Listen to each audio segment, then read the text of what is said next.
बाप का नाम सागपात, बेटा परोर खान। घर में लगी है आग, पड़ोस में फेंक रहे हैं पानी।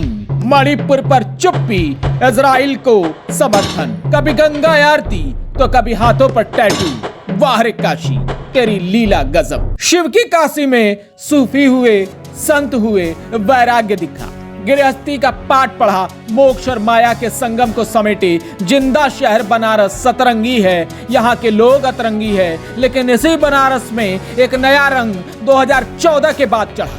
यह भक्ति का रंग है, आप गलत समझ रहे हैं। अड़भंगी शिव की भक्ति का रंग नहीं, बल्कि दुग्गल साहब की भक्ति का रंग। जी अपने परिधान जी की बात हो रही है, लेकिन जरा ये वीडियो तो देखिए। एक लड़की है, काला कपड़ा पहने, चश्मा लगाकर, छींटदार सुंदर दुपट्टा लिए बैठी है। खुशी से उसका मन नाच रहा है, क्योंकि विश्व गुरु भारत के वैश्विक शहर बनारस की ये लड़की आज वैश्विक हो गई है। लड़की अपने हाथ पर टैटू बनवा रही है, वो भी जिस दाहिने हाथ से सारे शुभ काम किए जाते हैं उसी हाथ पर। आखिर उसका टैटू भी तो शुभ और वैश्विक ही है।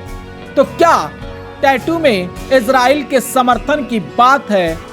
जी हाँ, टैटू बना रहा लड़का हाथ पर पहले भारत का तिरंगा बनाता है, फिर लिखता है इंडिया सपोर्ट इजराइल, और उसके बाद इजराइल का झंडा भी बना देता है। इस तरह से ये लड़की टैटू के जरिए इजराइल और फिलिस्तीन की लड़ाई में भारत का प्रतिनिधित्व करते हुए इजराइल को समर्थन में खड़ी हो जाती है। लेकिन बनारस से सिर्फ ये लड़की इजराइल के समर्थन में नहीं है। जरा ये दूसरा वीडियो देखिए।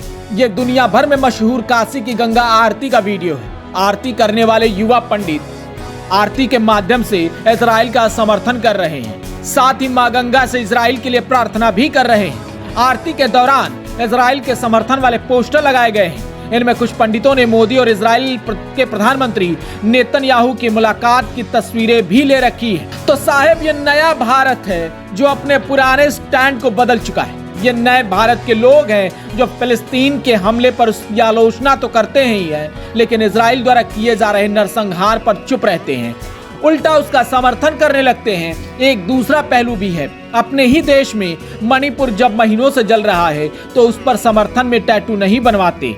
मणिपुर में शांति के लिए गंगा आरती नहीं होती, क्योंकि अब ये जनता ग्लोबल हो चुकी है। जनता सिर्फ ग्लोबल मुद्दों पर ही बोलेगी, घर की आग पर चुप रहेगी, उसे इग्नोर करती जाएगी। ब्यूरो रिपोर्ट, खबर तक मीडिया।